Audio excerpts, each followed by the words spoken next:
Assalamualaikum warahmatullahi wabarakatuh. Alhamdulillahi rabbil alamin. Allahumma salli wa sallama tasliman katsira.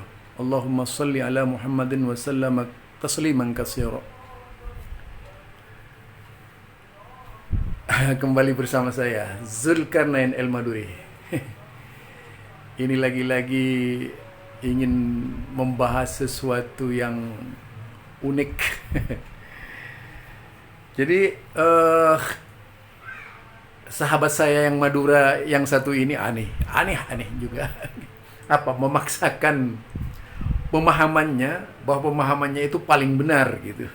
Sekali lagi, bayangkan saudara, ketika Ustadz Adi Hidayat memahamkan fikih berdasarkan hadis, itu katanya kalau hadis itu bikin berantakan, harusnya fikih itu dimulai dari fikih gitu. Emangnya Imam Syafi'i itu pakai apa gitu? Ya, Imam Ahmad pakai apa? Emangnya Imam Abu Hanifah pakai apa? Imam Malik pakai apa gitu? Jadi inilah metode pemahaman mazhab. Saya bilang itu mazhab itu bikin bingung. Itu buktinya ya Zaka ini bingung sendiri gitu. Apa? Justru ketika menanggapi perkataan orang lain, ya, menanggapi perkataan orang yang tak sejalan dengannya, itu ditanggapi dengan sinis gitu. Di samping menanggapi dengan penuh semangat ta'assub. Kenapa? Manhajnya adalah manhaj ta'assub. Kalau mau dikatakan manhaj ya. Jadi manhaj ta'assub itu harus sesuai dengan doktrin yang sudah paten dan harga mati tidak boleh dilanggar di dalam memahami agama, yaitu mazhab. Menjadi ideologis bahwa agama itu adalah mazhab. Agama tidak boleh menyimpang dari mazhab. Sehingga segala sesuatunya harus dilihat dari sisi mazhab. Ini emangnya ajaran siapa? Kalau saya mau tanya itu, ajaran siapa gitu? Siapa yang mengajarkan begitu? Sepanjang perjalanan sejarah Islam periode pertama, kedua itu, cara berpikir umat Islam selalu yang diangkat adalah Rasulullah Sallallahu Alaihi Wasallam. Muncul mazhab. Aktualisasi mazhab pertama kali itu dilakukan oleh Hanafiyah, bukan Imam Abu Hanifah. Beliau justru menawarkan pandangan-pandangan dari hadis-hadis temuan beliau yang dibahas oleh beliau, dan itulah yang kemudian menjadi fikih pemahaman terhadap Hanafiyah. Kalau kita tuduh salah, yang salah siapa? Hanafiyah. Yang salah itu. Sama dengan yang salah siapa? Malikiyah. Yang salah siapa? Hambaliyah. Yang salah siapa? Syafi'iyah. Bisa seperti itu.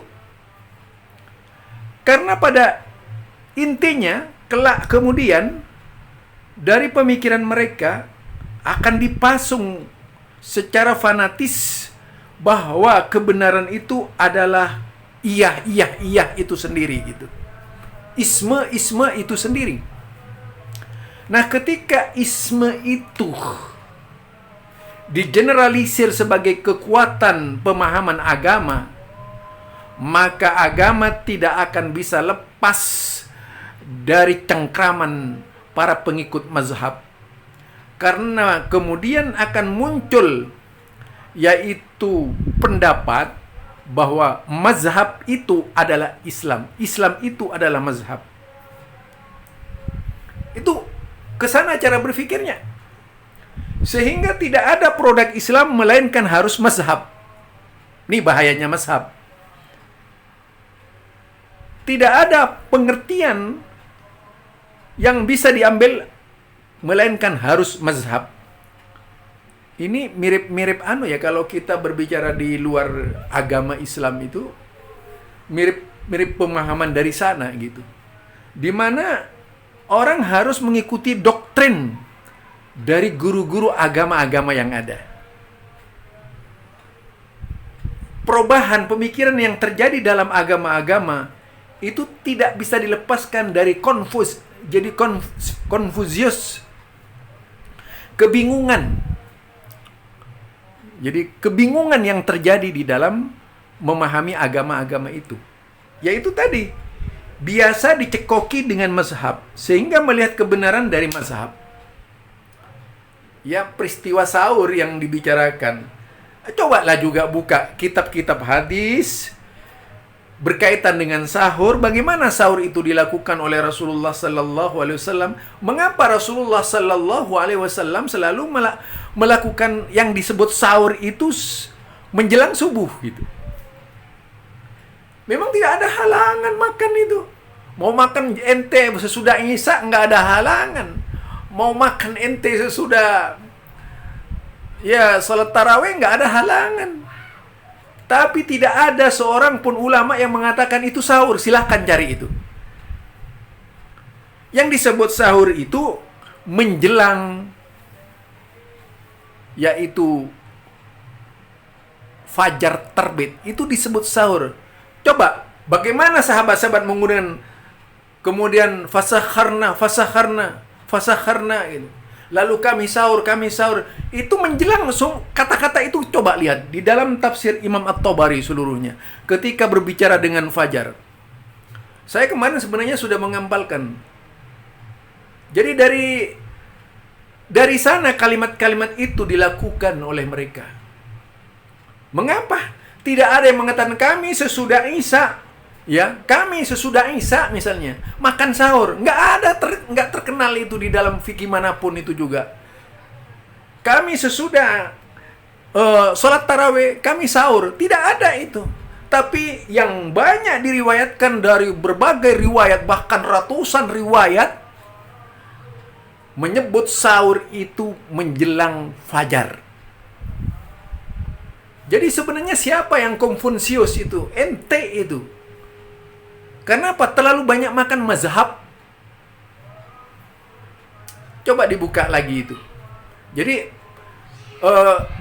antum mau makan sesudah maghrib ya, nggak makan lagi, itu nggak ada halangan.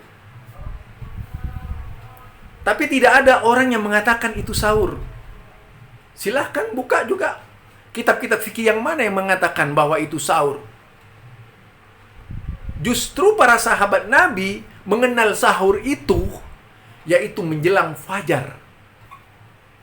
Para sahabat Nabi semua. Ada puluhan hadis yang menjelaskan tentang sahur itu. Nabi sendiri juga seperti itu. Yang disebut sahur adalah sesudah, yaitu melaksanakan, coba mereka ini misalnya sholat malam, qiyam Ramadan. Mereka kemudian mencari minum di mana ada air, ada makan. Kami ingin, apakah kalian sudah sahur dan sebagainya. Kemudian mereka berjalan, mendekati waktu sholat baru sahur mereka. Ada seperti itu. Kenapa dikatakan baru sahur gitu? Jadi tidak terkenal sahur itu jam 1. Tidak terkenal sahur itu jam 2, jam 3. Itu nggak terkenal itu. Jadi sahur terkenal di zaman Nabi itu pada saat fajar. Mungkin ente yang perlu banyak kitab itu. Jangan terlalu fikih lah. Jadi kalau terus menerus fikih yang dipahami itu yang bisa salbut katanya orang Madura. Kacau pemikirannya gitu. Justru ente balik sekarang kalau memahami hadis itu bisa kacau. Itu parah itu loh. Seolah-olah hadis Nabi bikin kacau, seolah-olah seperti itu. Bikin berantakan. Lah siapa sebenarnya yang Konfusius ini pemikirannya? Kacau gitu. Salbut istilahnya itu. Jadi ini ya, nih coba lihat ya. Tapi ingat, kalau dengan saya jangan main-main blokir-blokiran. Ini kan berbicara ilmiah soal ilmu. Nih. Pikiran-pikiran, sahur itu berarti yang akhirnya kalau awal bukan sahur, jam 3 bukan sahur.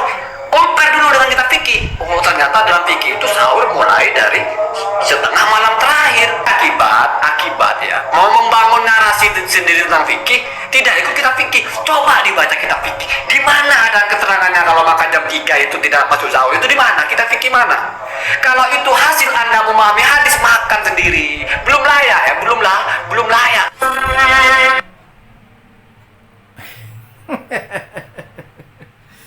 Itu dia.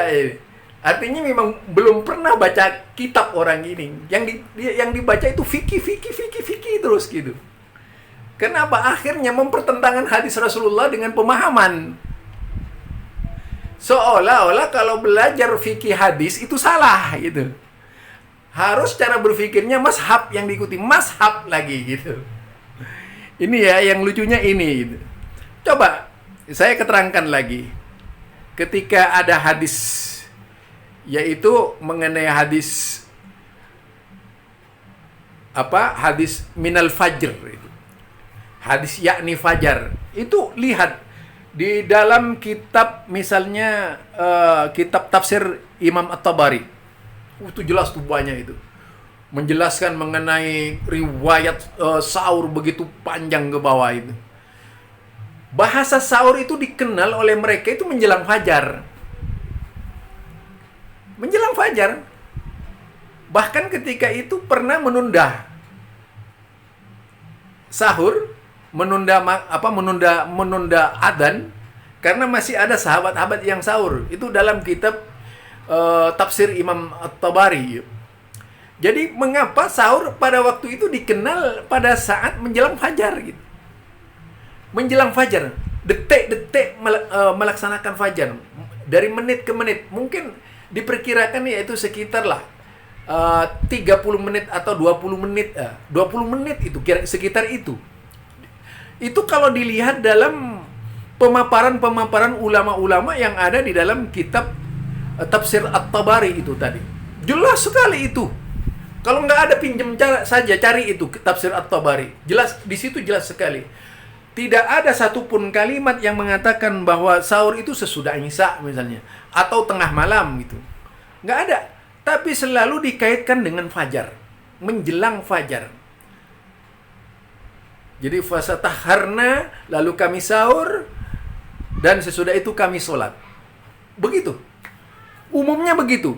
Jadi sahabat selalu mengenal sahur itu menjelang fajar, yaitu tulu al-fajr. Jadi menjelang ketika fajar terbit itu baru berhenti makan sahur. Walaupun ada hadis dari yaitu Abu Bakar bin Iyas radhiyallahu, bukan Abu Bakar As-Siddiq, bin Iyas radhiyallahu an, yang menyatakan rubama saribtu fi Ramadan idza qala muadzin qad qamatis shalah. Nah, ini yang kemudian melahirkan definisi fikih. Kami, ya katanya itu, aku terkadang itu minum di bulan Ramadan ketika muadzin berkata qad qamatis shalah. Itu salat subuh. Arti qad qamatis shalah. Nah, di sini coba ini juga membantah orang yang mengatakan ada imsak. Ya, membantah ini. Itu terlalu banyak hadis-hadis seperti itu dari sahabat Nabi. Nah, saya tidak ingin berbicara imsak. Saya berbicara masalah sahur. Jadi jelas sekali bahwa sahur di zaman Rasulullah Sallallahu Alaihi Wasallam itu waktunya kapan gitu.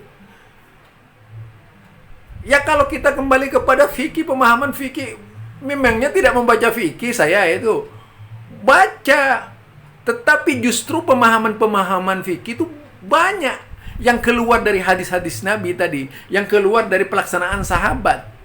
Karena kemudian mereka itu membuat definisi. Ya, bikin definisi. Definisi sahur. Lah definisi sahur itu kemudian dimulai bisa orang tidak ada sih istilah istilah sahur yang kemudian muncul itu tengah malam gitu. Nggak ada itu. Coba baca lagi. Walaupun ulama-ulama fikih itu membenarkan, tapi yang terkenal sahur, ya, yang terkenal sahur itu waktu menjelang terbitnya fajar. Biasa dilakukan. Ini sesuai dengan hadis. Antum kan ingin hadis ya? Saya riwayatkan hadis sahih. Umirna bi ta'jil fitrina. Ya, inna ma'saral anbiya, kami para nabi katanya. Inna ma'saral anbiya umirna bi ta'jil fitrina. Kami diperintah untuk menyegerakan buka puasa.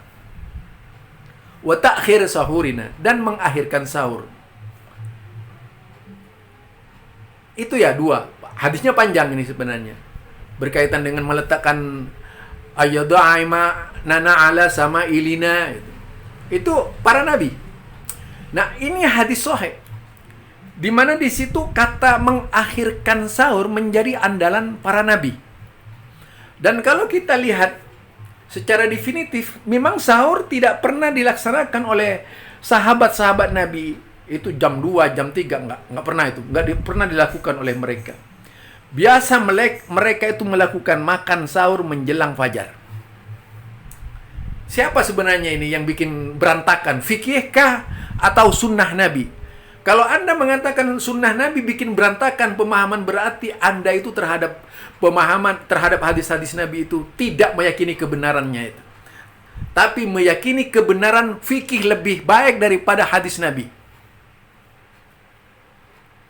Jadi pemahaman fikih hadisnya itu yang lemah ente itu. Karena apa? Ditelan oleh pemahaman fikih, pendapat-pendapat. Akhirnya kacau balau cara berpikirnya, orientasinya. Jadi yang kacau balau itu justru mereka yang berpegangan kepada pemahaman-pemahaman mazhab itu yang membimbing, ya, membimbing cara berpikirnya harus taklid buta. Akhirnya yang muncul pada pemikirannya bukan mencari kebenaran lagi, tapi memperdebatkan antara hadis dengan fikih.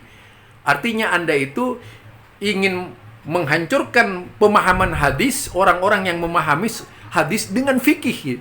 Padahal di fikih itu banyak kekurangan. Banyak kekurangan di fikih itu. Kalau tidak terjadi kekurangan, coba berapa sih yang dikumpulkan hadis oleh Imam Abu Hanifah misalnya gitu. Berapa sih hadis yang dikumpulkan oleh Imam Malik? Berapa sih hadis yang dikumpulkan oleh Imam Syafi'i? Berapa hadis yang dikumpulkan oleh Imam Ahmad bin Hambal? Kemudian juga bandingkan dengan Imam Bukhari, Imam Muslim, Imam Nasai, Ibnu Hibban, Ibnu Majah, Abu Daud, Tirmidzi, dan banyak lagi, Abi Saibah dan sebagainya.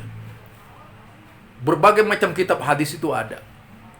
Bahkan di antara imam-imam itu ada banyak hadis juga yang tidak didapatkan di dalamnya. Sehingga perlu perlengkapan hadis yang dari Imam Bukhari dan Imam Muslim dan sebagainya. Sebenarnya siapa ini yang dangkal? Ini ya kalau mau berbicara agama. Jadi Allah sendiri yang mengajarkan kita untuk taat kepada Allah dan Rasulnya. Artinya Al-Quran dan As-Sunnah. Bukan fikih. Fikih itu pendamping saja, bukan menjadi mutlak ketentuan agama. Kalau memang mutlak menjadi ketentuan agama, artinya kita sudah meninggal. Sama dengan orang-orang yang di luar Islam, yang kelak kemudian yang diambil adalah tafsiran-tafsiran dari para tokoh-tokoh agama, bukan lagi kitabnya. Akhirnya muncul itu salah satu tragedi pemahaman. Misalnya di agama Nasrani, itu salah satu contoh berkaitan dengan ketuhanan Yesus, karena tafsiran-tafsiran fikih-fikih mereka itulah melahirkan pemahaman tadi mengenai siapa Yesus itu. Jadi itu. Jadi di dalam Islam kalau seperti itu juga repot gitu. Akhirnya akan terjadi saling tindih antara Islam yang mengamalkan hadis dengan Islam yang mengamalkan fikih. Apalagi kemudian fikih dianggap dominan. Anda ngajarin Ade Hidayat salah, itu salah besar. Karena Anda merasa seolah-olah kalau belum tahu Ade Hidayat, mendingan tanya sama Ade Hidayat, berpikir di sana, kemudian dialog dengan beliau itu lebih tepat daripada kemudian merasa itu jumawa, percaya diri bahwa Anda itu pemangku kebenaran mutlak dengan kitab fikihnya gitu. Itu paling bahaya cara berpikir Anda itu. Iya, memang itu kesepakatannya Anda ya dengan orang-orangnya, antum tuh. Itu Ustadz. Jadi seharusnya kalau berbicara sih jangan bikin judulnya itu provokatif lah, seolah-olah hadis Nabi itu bikin berantakan di dalam memahami Islam itu. Harus melalui fikih dulu. Jadi fikih harus dipahami secara fikih. Antum pernah mendengar istilah fikul hadis? Banyak sih pemahaman yang disebut dengan istilah fikul hadis itu. Yang artinya di situ lebih pada fikih yang diterangkan hadis menurut hadis. Hadis dengan hadis. Hadis dengan hadis. Itu coba baca juga itu. Jadi jangan hanya pandai memvonis bahwa wah Ustadz Ade Hidayat ini berantakan pemahamannya gara-gara belajar hadis. Hebat ini. Wow. Masa hadis Nabi bikin berantakan? Naudzubillah min dalik. Artinya Nabi itu sebagai pedoman umat Islam bikin berantakan umat dong. Aduh, parah ini. Nanti paling bilangnya ente sama anak, gagal paham. Enggak gagal paham, anak paham itu, paham banget dengan apa yang antum katakan itu. Dari sisi judul saja itu provokatif sudah itu. Karena apa? Antum menghadirkan pendapat untuk melawan hadis Nabi tadi. Tidak bijak lagi. Karena apa? Di situ subjektifnya antum menjelaskan agama versi mazhab. Subjektif sekali sudah. Sementara kalau dilihat dari Ustadz Ade Hidayat tadi berbicara hadis Nabi. Kemudian fikih. Apa beliau itu tidak tahu fikih menurut antum? Antum ya. Salah besar. Kalau tidak tahu fikih tidak mungkin bicara. Itu sama dengan siapa namanya itu ya di Surabaya itu. Marzuki Mustamar. Nah, begitu dijelaskan hadisnya. Sudah ya. Sebenarnya sih saya malas mengungkap hal-hal yang sudah terjadi itu. Itu saja menurut saya. Jadi tolonglah kalau berbicara agama jangan mengatakan sampai sejauh itu. Bahkan mengatakan kalau kita memahami hadis langsung bikin berantakan. Wah, naudzubillah min dzalik gitu. Sepertinya agama itu cuma milik golongan antum, itu parahnya itu antum tuh. Jadi seorang lain itu tidak paham agama, yang paham itu cuma golongan antum. Itu artinya disinilah letak egoistis sebagai kelompok. Ya, sebagai kelompok. Bukan lagi berbicara objektif tapi subjektif. Kebenaran dari mata kelompoknya, bukan lagi kebenaran dari mata sunnah dan mata Al-Quran dan As-Sunnah. Karena selalu akan membenturkan pendapat dengan As-Sunnah. Itu saja. Subhanakallahumma wa bihamdika asyhadu an la ilaha illa anta astaghfiruka wa atubu ilaik. Assalamualaikum warahmatullahi wabarakatuh.